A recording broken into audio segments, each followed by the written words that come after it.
But we pointed out the lines of policy then being pursued were bound to end in disaster. They talked of what they called multiracialism, which was simply a universal mix-up. Take humanity, put it in a bag, shake it together, and heaven knows what would come out. They wanted to get rid of what existed, all the little gray people of the world who hate the beautiful diversity of human development. They always want to get rid of the natural, the noble, and the beautiful. They wanted to get rid of it. They wanted to make all nature as gray as themselves. It was their deep instinct. We were always opposed to that. We said, no, it won't work, and it's undesirable that it should work. We can live in peace and friendship side by side in separate nations and separate developments, but we cannot have the mix-up of peoples and races who are widely different and divergent. It will lead to nothing but trouble. It will lead to nothing but trouble. This policy of mixture, what does it really mean? It doesn't mean freedom. It doesn't mean brotherhood or any of the cant and humbug which is taught.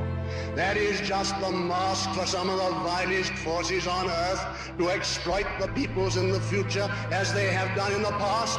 Every one of us in this hall was old enough to see before the war. Every one of you know what happened.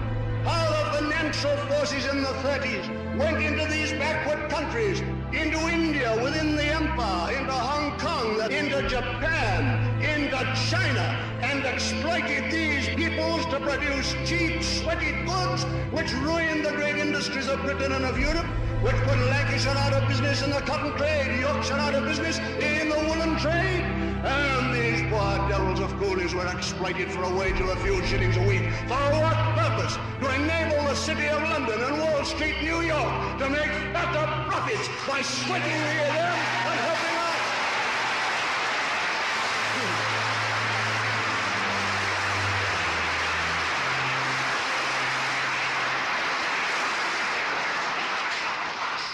That is why it was done.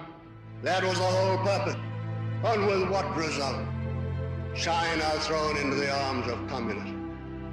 The largest population in the world simply tossed as a present to communism. Because if you treat people like that, it's the only possible result. If there's no one to save them, no one to help them, and they've simply been ground into poverty and sweating and exploitation, what can you expect except they go communist as they did? And all these countries which have been exploited, thrown and tossed aside by finance, and now becoming the victims of communism. So finance seeks fresh fields of exploitation. Where do they turn? When the old people are exhausted.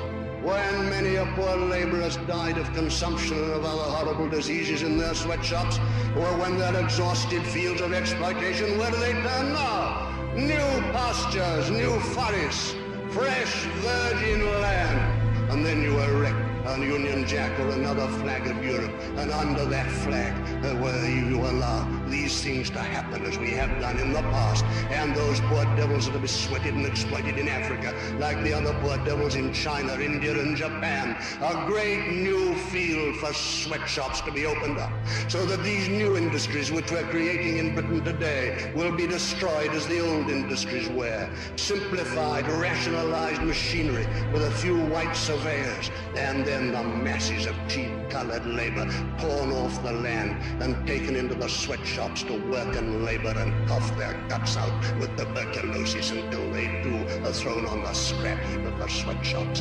Is that worthy of Britain? Is that to be the future of Europe? And is this competition to be organized within our European Brotherhood, bringing in these sweat fields in Africa into our Europe civilization so that the financial power in one European country can use it against the financial power in another?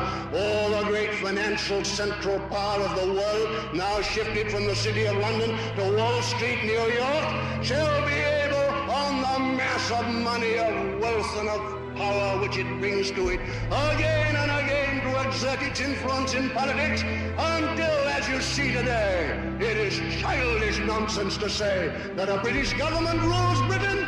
It's nothing but go with British government or the British people. The government of the world is the financial government